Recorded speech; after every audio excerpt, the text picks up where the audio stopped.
Hi, welcome to I Innovate, a podcast about innovation and entrepreneurship with Julia Vasconcelos and Matt Winder.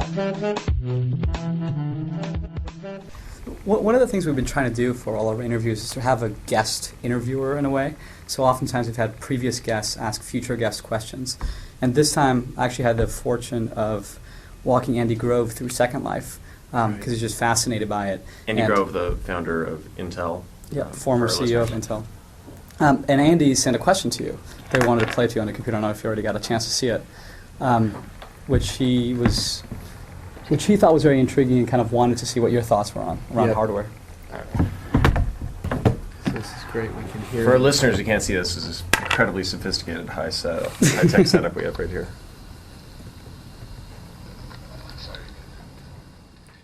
The editing is just top-notch. Hi, I'm Andy Grove, and I'm fascinated by Second Life, and I have a question to ask you. If you envision 3 to 5 years from now what your product is going to do, could you also speculate a little bit about what you need in terms of computing hardware, both on the client and the server side, network characteristics, and maybe some software technologies that you need to make that vision a reality? That would be very interesting for me.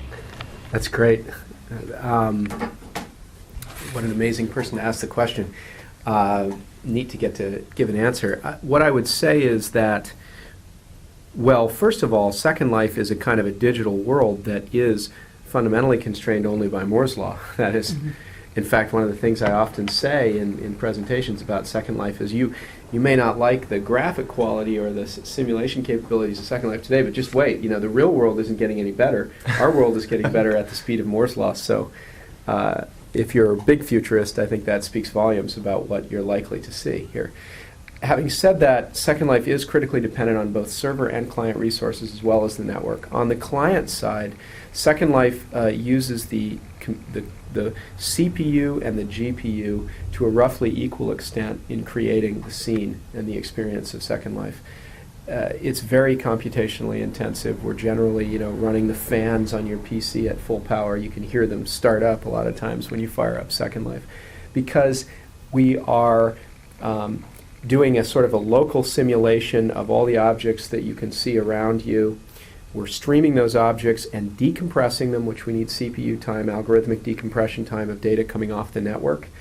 And then we're taking that data, and at a bandwidth higher than you usually see, say, in a computer game, we're needing to transfer a lot of that data between the CPU and the GPU, where it's going to get turned into actual 3D graphics on screen. So what that means we need much faster, to really get to interactive frame rates with Second Life is going to take another generation or so, as well as good hardware work of PC improvement. That is, we'd love to see, 30 to 60 frames per second, just rock solid in Second Life. What that's going to take is, What frames per second are you at right now? Well, on average, people see about a 15 frame per second range. So we need to sort of double it and double it again. I think we can do that through a combination of software and hardware.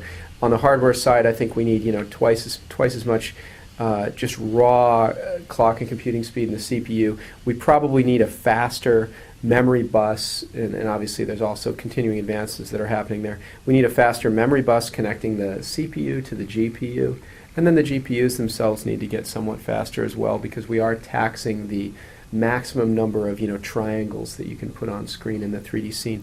On the server side, we're really constrained by the raw simulation power of the CPU.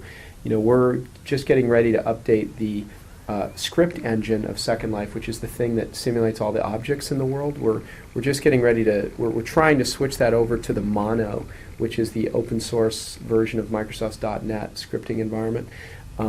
It's a well-respected script execution environment. All the tens of millions of things that have scripts on them in Second Life are all, scripts being little programs, are all being computed by this scripting language. That puts an immense tax on the CPUs. Again, on the server side, we're running at full power all the time, so we consume an enormous amount of just electrical power in co-location facilities. So one thing we need on the server side is, high sustained CPU speeds, but hopefully at lower power dissipation. We're running out of power for the square feet of rack space that we've got machines in. We can't, for example, use bladed servers right now because they would simply require more electricity than you can get for the floor space that they'd occupy in servers. So on the server side, our biggest concern is just much faster CPUs.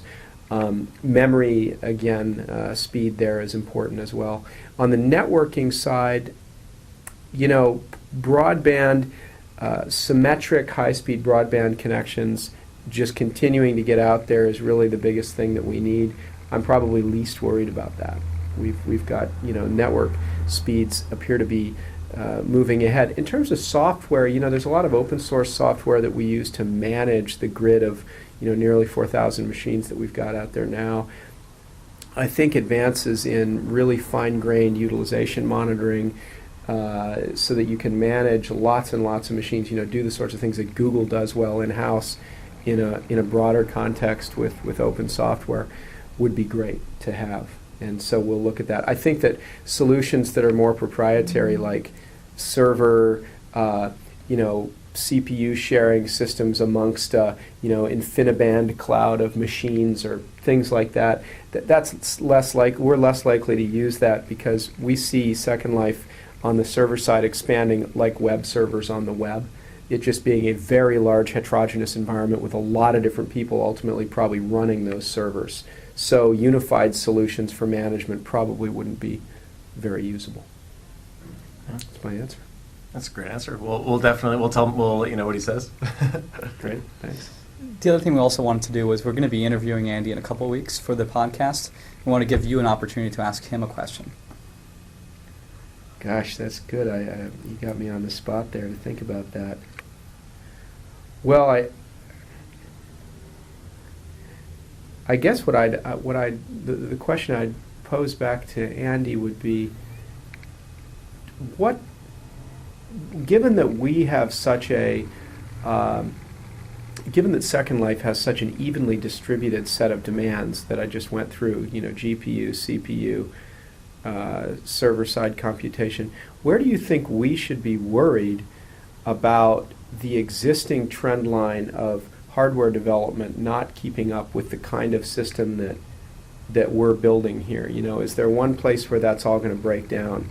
For example, our graphic coprocessors going to talk better or worse to CPUs in the future? What should we be worried about as a company, and how should we be talking to the hardware vendors of the world to put the right information in their hands and hopefully the right pressure on them to build the kind of equipment that we're going to need going forward?